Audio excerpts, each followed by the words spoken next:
धनु राशि वाले मेरे मित्रों, दोस्तों, मैं गारंटी देता हूं कि इस वीडियो को देखने के बाद आपके होश उड़ने वाले हैं। जी हाँ दोस्तों, यह वीडियो आपको हिला कर रख देगा, क्योंकि इस वीडियो में कुछ ऐसी रहस्यमयी बातों के बारे में बताया गया है जिन्हें शायद आप जानते नहीं थे, या फिर आप जानते भी थे तो उनके महत्व को अब तक आप समझ नहीं पाए थे। लेकिन मैं आपको बता दूं कि आपके ही द्वारा की गई कुछ गलतियों का नतीजा है कि आपके जीवन से कष्ट और परेशानियां समाप्त नहीं हो रही हैं। हर एक बात के लिए हम अपने ग्रह नक्षत्रों या फिर दूसरी शक्तियों को दोष नहीं दे देते। कहीं ना कहीं तो हम भी जिम्मेदार होते हैं, कुछ ना कुछ गलतियां तो हमारी भी होती हैं।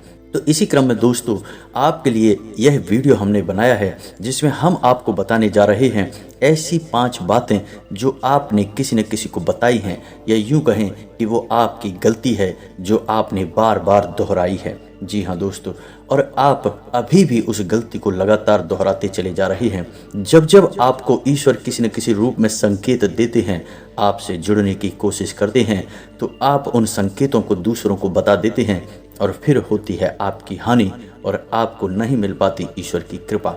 जी हाँ दोस्तों, तो आप बने रहिए वीडियो में, शुरू से लेकर अंत तक पूरा वीडियो देखिए। वीडियो केवल आपके लिए बनाया गया है। आपके जीवन में इस वीडियो को देखने के बाद कुछ न कुछ बदलाव अवश्य आएगा। आपके जीवन को एक नई दिशा प्राप्त होगी। तो वीडियो की शुरुआत करते हैं, लेकिन उससे पहले आपसे एक निवेदन है कि पूरे भक्ति भाव के साथ कमेंट में जय माँ भद्रकाली अवश्य लिखें। माता भद्रकाली आपके ऊपर कृपा बनाए रखेंगी। दोस्तों, याद रखें कि जिनके साथ हैं माता भद्रकाली, उनका कोई बाल भी बांका नहीं कर सकता है। तो मित्रों, वीडियो की शुरुआत करते हैं। हम जानते हैं कि आप बहुत ही भावुक इंसान हैं। आप जिसके साथ जुड़ते हैं बड़े ही दिल से जुड़ते हैं, फिर आप भेदभाव नहीं करते हैं। भूल जाते हैं कि लोग मन ही मन आपसे नफरत भी कर सकते हैं, आपका दुरुपयोग भी कर सकते हैं। इसी के चलते आप कभी कभी ऐसी जगह से धोखा खाते हैं जहां से आपको बिल्कुल भी उम्मीद ही नहीं थी। फिर आपको इस संसार से, दुनियादारी से भरोसा उठ जाता है। आपको बहुत बुरा लगता है, या यूं कहें कि आपका दिल टूट जाता है। आपको होशियार होने की आवश्यकता है। यह दुनिया इस तरह नहीं चलती जैसी आप इसे समझते हैं। यह आपकी तरह नहीं है। तो आपको भी अब इस दुनिया के अनुसार थोड़ा सा सतर्क बनना होगा। दूसरों को हानि पहुंचाने के लिए नहीं, आपको अपने आप को बचाने के लिए होशियार बनना होगा। जी हाँ दोस्तों, हमारी बस यही कोशिश रहती है कि आपको छोटी छोटी बातें, कुछ न कुछ ऐसी बातें बताते रहें जो आपको किसी न किसी रूप में लाभ अवश्य पहुंचाएंगे। आपके जीवन में किसी न किसी प्रकार का बदलाव अवश्य लेकर आएंगे। जी हाँ दोस्तों, हम जानते हैं कि आप अनजाने में ही सही ऐसी गलतियों को दोहराते हैं, जानबूझकर नहीं करते हैं। वैसे तो आप बहुत बुद्धिमान हैं। आपको यदि बता दिया जाए कि यह काम आवश्यक है और इसे अवश्य करना है, और दूसरा काम बिल्कुल अनावश्यक है, इसे बिल्कुल छोड़ देना है, तो आप तुरंत अपनी तर्क शक्ति से पता लगा लेते हैं कि इस काम को करना है कि नहीं करना है।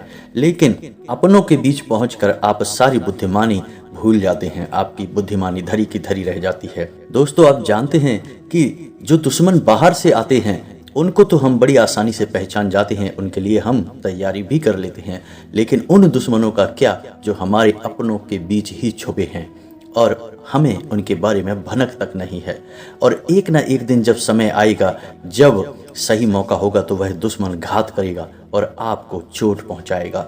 जी हाँ दोस्तों, कुछ लोग तो आपसे ऐसे जुड़े हुए हैं जो केवल और केवल अपना स्वार्थ सिद्ध कर रहे हैं, लेकिन चिकनी चुपड़ी बातें करके आपको पिघलाकर आपके मन के भावों का दुरुपयोग कर रहे हैं, आपके धन का शोषण कर रहे हैं, आपका बहुमूल्य समय और आपकी बहुमूल्य संपदा को लूट रहे हैं। ऐसे लोग आपके सबसे बड़े दुश्मन हैं। इन्हें आप पहचानिए। आप अपनी तर्क शक्ति का इस्तेमाल करिए, अपनी भावनाओं को थोड़ा संभालिए। हर जगह भावनाओं से काम नहीं चलता है, भावुक हो जाने से काम नहीं चलता है। अपनी तर्क शक्ति से ऐसे लोगों को पहचानिए और उन्हें अपने जीवन से दूर कर दीजिए, वरना ऐसे लोग आपके हर एक सुख और आपकी हर एक सुविधा को सोख जाएंगे और आपको लाभ प्राप्त नहीं हो पाएगा। दोस्तों, हम जानते हैं कि वैसे भी अभी तक के जीवन में आपको बहुत बड़े लाभ प्राप्त नहीं हो पाए हैं। आपको कष्ट अधिक मिले हैं, सुविधाएं कम मिली हैं, लोगों से नफरत अधिक मिली है, प्रेम कम मिला है। लेकिन इस सब का भी आपके मन में कोई मलाल नहीं है। आप बड़े ही संतुष्ट प्रवृत्ति के इंसान हैं। आपको जो भी जीवन में मिल गया, आपने उससे काम चला लिया। आपने किसी से शिकायतें नहीं की, किसी के सामने अपना दुखड़ा नहीं रोया। आप अपने कष्ट अपने तक ही रखते हैं, छुपा कर रखते हैं, लोगों को जाहिर नहीं होने देते। आपका मुस्कुराता चेहरा लोगों को धोखा दे जाता है। लोगों को ऐसा लगता है कि आपके पास कोई कष्ट ही नहीं है, आपके पास तो सुख संपदा भरी पड़ी है। अच्छी बात है, लोगों को ऐसा पता होना चाहिए, लेकिन कुछ ऐसी बातें हैं जिन्हें आपको अवश्य ही छुपाना चाहिए, उन बातों को जाहिर नहीं करना चाहिए। तो दोस्तों वीडियो में बने रहिए, शुरू से लेकर अंत तक बने रहिए। आखिरी की 2 बातें ऐसी हैं जो आपको जानना बेहद आवश्यक है, और हम गारंटी देते हैं कि आपको अब तक उन बातों के बारे में भनक तक नहीं है, और आप लगातार उन बातों को दूसरों से बताते चले आ रहे हैं, और उन बातों का पूरा लाभ आपको प्राप्त नहीं हो पा रहा है। हम आप लोगों की ही बात कर रहे हैं, जी हाँ दोस्तों, जिनकी कभी कदर नहीं हुई है, जिनकी भावनाओं की आज तक कदर नहीं हो पाई है। आपने हमेशा लोगों में प्यार लुटाया है, सबको खुश रखने की कोशिश की है, लेकिन बदले में आपको केवल और केवल निराशा ही प्राप्त हुई है। तो अब आपको सतर्क होना है, होशियार होना है। तो दोस्तों आपको बताते हैं कि कौन सी वे बातें हैं जो आपको नहीं बतानी है। सबसे पहली बात कि आप अपने सपने किसी को भी कभी ना बताएं। जी हाँ दोस्तों, ईश्वर सपने के माध्यम से आपको संकेत देते हैं। जी हाँ दोस्तों, कभी कभी तो ऐसा भी देखा गया है कि सपने के माध्यम से आपको भविष्य भी दिखा दिया जाता है। जी हाँ दोस्तों, इस बात के कई प्रमाण हैं कि ईश्वर ने कई लोगों को सपने के माध्यम से उनके भविष्य के दर्शन कराए हैं, जिससे उनके जीवन में बहुत बड़े बदलाव आए हैं। तो आपके जीवन में भी कभी कभी कोई ना कोई ऐसे सपने आते हैं जो आपको सोचने पर मजबूर कर देते हैं। फिर आप सुबह जागकर उन सपनों के बारे में बात करना शुरू कर देते हैं, अपने नज़दीकियों को बताते हैं कि मुझे ऐसा सपना आया, वैसा सपना आया। लेकिन आपको ऐसा करना नहीं है। आप अपने मन में विचार करिए, किसी बुद्धिमान इंसान के द्वारा बताई गई बातों के अनुसार पता लगाने की कोशिश कीजिए कि इस सपने का क्या मतलब है। लेकिन यह केवल और केवल आप तक ही होना चाहिए, इसे आपको किसी को बताना नहीं है। अब दोस्तों हम कैसे पता लगाएं कि कौन सा सपना ईश्वर के द्वारा दिया गया संकेत है? तो दोस्तों इसका बड़ा ही सरल उपाय है कि जब हम सोकर जागते हैं तो रात्रि में आने वाले सपने अक्सर हमें भूल जाते हैं, याद नहीं रहते हैं। लेकिन जिस सपने के माध्यम से ईश्वर हमें संकेत देना चाहते हैं, वह सपना हमें पूरा का पूरा याद रहता है। वह ऐसे याद रहता है जैसे कि वास्तविक घटना हो, और समझ लीजिए कि वही सपना हमारा संकेत है जो ईश्वर हमें देना चाहते हैं, कुछ ना कुछ बताने की कोशिश कर रहे हैं। जी हाँ दोस्तों, तो अब आपको कमेंट करके बताना है कि आपके अंदर यह आदत है कि नहीं। आप अपने सपनों को अपने नज़दीकियों के साथ में बताते हैं, चर्चा करते हैं कि नहीं करते हैं। तो दोस्तों इसी क्रम में दूसरी बात जो आप दूसरों को हमेशा बता देते हैं, वह होता है उपाय। जी हाँ दोस्तों, आपके जीवन में कई कष्ट चल रहे हैं, कई परेशानियां चल रही हैं, और आप उन कष्ट और परेशानियों से मुक्ति प्राप्त करने के लिए तरह तरह के उपाय करते रहते हैं। उपाय करना बेहद आवश्यक है, क्योंकि उपाय के माध्यम से हम अपने आसपास की ऊर्जाओं को बदलने की कोशिश करते हैं, यानी कि हमारे आसपास की नकारात्मक ऊर्जाओं को हटाने की कोशिश करते हैं, जिससे सकारात्मक ऊर्जा, पॉजिटिव एनर्जी हमारे पास आ जाए और हमारा जीवन बदल जाए। लेकिन इसमें सबसे बड़ी भूल यह होती है कि आप उस उपाय के बारे में बता देते हैं, जो कि बहुत बड़ी भूल है। दोस्तों आप जिस उपाय को भी कर रहे हैं उसे जितना हो सके उतना गुप्त रखें। अपने पुत्र, अपने भाई, अपनी पत्नी तक को उस उपाय के बारे में कभी ना बताएं, तो वह उपाय निश्चित ही फलित होगा।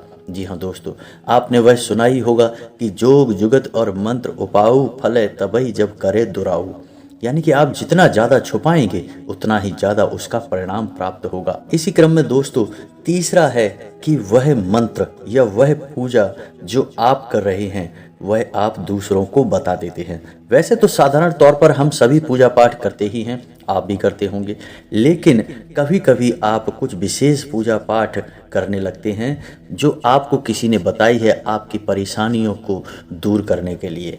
आप उस पूजा के बारे में, उस मंत्र के बारे में दूसरों को कभी नहीं बताएंगे। यदि आप बता देंगे तो उस पूजा का और उस मंत्र का पूरा फल उस इंसान को भी प्राप्त होने लगेगा जिसे आपने बता दिया है। जी हाँ दोस्तों, ऐसी कई और भी बातें हैं जो हमें छुपा कर रखनी चाहिए, लिस्ट बहुत लंबी है लेकिन समय बहुत कम है, इस वजह से सारी बातों को बता पाना संभव नहीं है। तो जो बातें हमारे रोज़मर्रा के जीवन से जुड़ी हैं, आज हम केवल उन्हीं के विषय में चर्चा करेंगे। इसी के साथ साथ दोस्तों, जब भी आप माला फेरें, यदि आप माला फेरते हैं तो जब भी आप माला फेरें तो अपनी माला को छुपा कर रखें और हो सके तो एकांत में ही फेरें। कोई भी आपको माला फेरते हुए देखे ना। जब भी आपको कोई माला फेरते हुए देखेगा तो आपको जो माला फेरने का फल प्राप्त होगा उसका आधा फल उस इंसान को भी अपने आप प्राप्त हो जाएगा।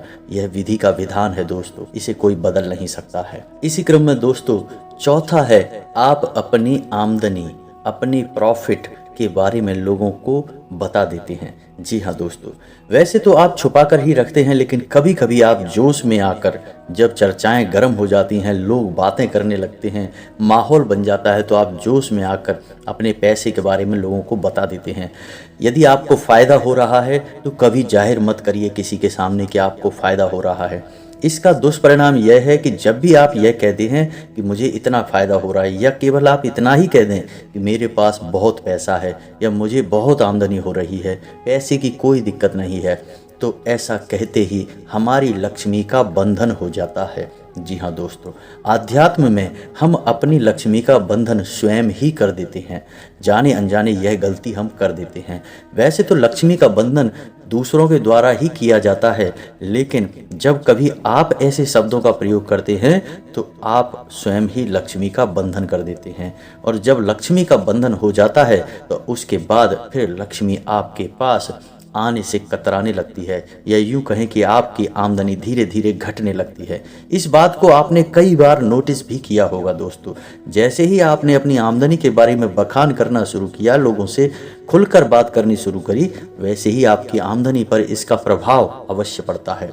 ऐसा इसलिए भी हो जाता है क्योंकि जो आपकी आमदनी सुन रहा है, हो सकता है उसकी आमदनी आपसे कम हो सकता है वह आपसे जलता हो, आपसे बुरी स्थिति में रह रहा हो, तो उसके मन से जो भाव निकलेंगे उनका भी तो कुछ ना कुछ प्रभाव आपके ऊपर पड़ेगा।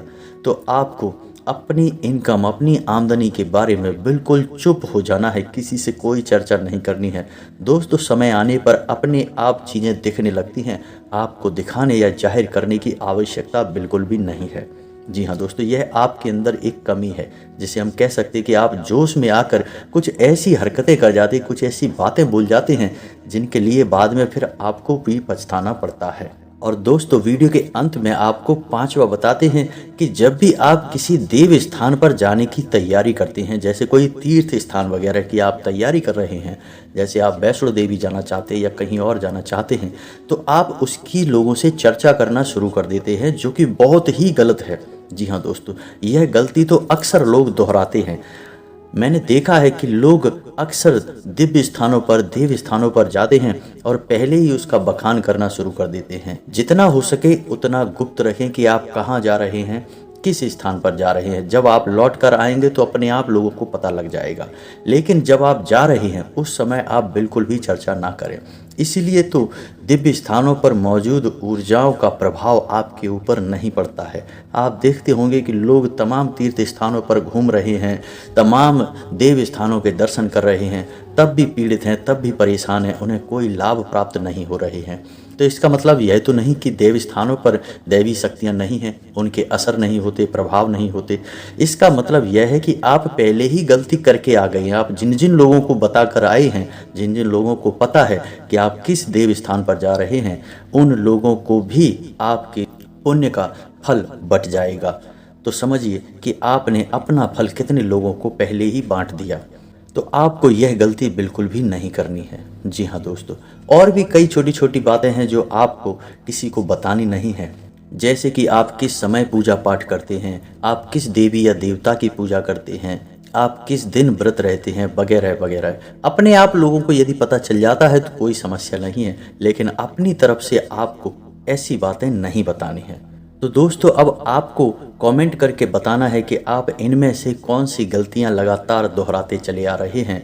उम्मीद है कि वीडियो में दी गई जानकारी आपके लिए फ़ायदेमंद रही होगी, आपके जीवन में कुछ न कुछ बदलाव अवश्य लेकर आएगी। यदि जानकारी आपको पसंद आई है तो एक प्यारा सा लाइक अवश्य करें और कमेंट में जय माँ भद्रकाली पूरे भक्तिभाव के साथ अवश्य लिखें। माता की आपके ऊपर कृपा बनी रहेगी। और हाँ, यदि चैनल पर पहली बार आए हैं तो सब्सक्राइब करना बिल्कुल भी ना भूलें। मिलते हैं अगले ज्ञानवर्धक वीडियो में, तब तक के लिए धन्यवाद। जय माता की।